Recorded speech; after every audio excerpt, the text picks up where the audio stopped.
Welcome, in front of me is ASUS VivoBook Go, and in this video I will show you how to check the laptop specifications.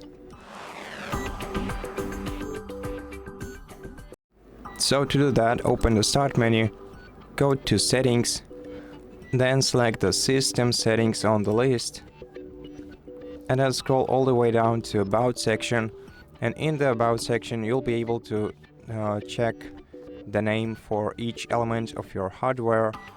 In the device specifications you'll be able to see to check basically everything about your device's specifications.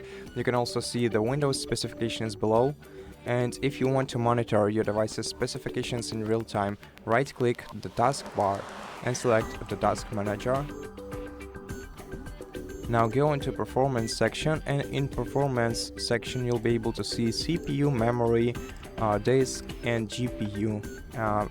Also check the name for each element of your hardware, and also check the basic specifications of them.